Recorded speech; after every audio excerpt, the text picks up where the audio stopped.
Hello, Your Majesty. I am Gail, the Royal Chaplain. I'm making my rounds of the palace and wanted to see how you are doing. I haven't had anything to eat or drink in 3 whole days. Why are you fasting? Well, can I speak with you in confidence? Yes. Of course. I am Jewish. No one knows except my uncle Mordecai. Do you know him? He got me into this mess in the first place. Can you tell me more? Well, let me start from the beginning. Do you remember Queen Vashti? I do. Well, the king was having one of his marathon parties. He and the boys were eating and drinking for days.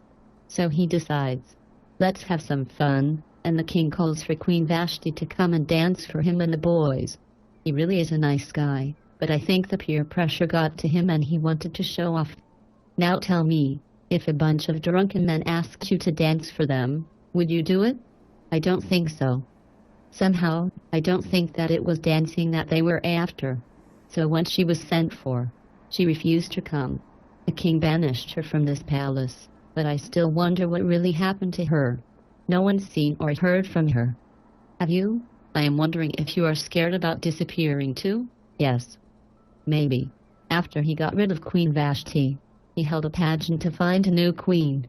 Mordecai insisted that I participate and I won, but through it all, I never told anyone that I was Jewish. It's a bit shocking that with all of their spies out there they never found out. You are afraid that something bad will happen if you are exposed. As I said, my husband the king is not a bad guy. He's just not the smartest guy on the block.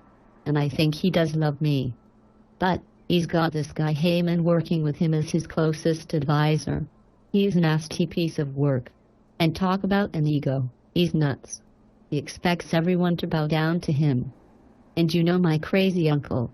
He couldn't just go along with the authority figure. He told Haman that he won't bow down to him, and now Haman convinced my husband to kill all of the Jews. What am I going to do? I could continue to lie and not let on that I'm Jewish, but how could I allow my people to be killed? That's why I've been fasting for 3 days. To clear my head, to help me think. What do you think I should do? No wonder you're not eating. It sounds like you carry a tremendous burden. I don't know what I would do if I had to make this decision. What would you like to do? I would like to talk with the king. Surely he will not let me die. Is there something stopping you from taking action? I can't just go see the king. If I go to see him on my own and if the king doesn't raise his scepter when I come in, I am dead. I can't begin to imagine what it feels like to know that by this time tomorrow you could be dead. I'm terrified, but I know it's the right thing to do. So I guess I'll go see him and see if I can get his scepter to rise. As I'm listening to you, I don't hear anything about God in your story. Do you have faith in a higher being? Well, I suppose so, but no one around here ever talks about God. My uncle once told me that the word Hamelech doesn't always refer to my husband. Who knows? Maybe they are talking about God, and when you think of your uncle's God, do you think he or she might be able to help you? I'll try anything.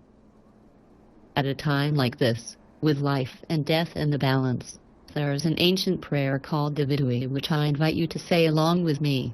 I would like that. Vidui means to acknowledge, and it's used as an opening to take stock of our lives and acknowledge all the good we have done, as well as the things we are proud of and seek forgiveness for. Many say it before major surgery. Others, as they near death. Repeat after me. Imchaz Shalomamu, Imchaz Veshalamamu, Tihamitati Kapra al Kol Avanutai, Tihamitati Kapar al Kol Avanutai. How was that for you? You know, just the opportunity to hear and say a few Hebrew words gave me a great sense of connection to our religion, and a measure of comfort. Somehow, I am a little less afraid now. You can pray to God in any language and at any time. My uncle once told me that. Would you like me to offer a short prayer? Sure. What would you like God to focus on in this prayer for you? I would like to know the right thing to do. I would like my people to be safe and the awful Haman and his family to just disappear. He's got all these sons and every single one is evil. I would also like my uncle Mordecai to be fine. I worry about him. What would you like to be called in this prayer? Call me Hadassah. Okay. Dear God, I'm here at the palace with Hadassah. She seeks your guidance in making a big decision. Guide her in taking the right path in her struggle. We also pray that you will watch over her family and her people and keep their enemies far away. Thank you. May God turn things around for you and the Jewish people. Amen.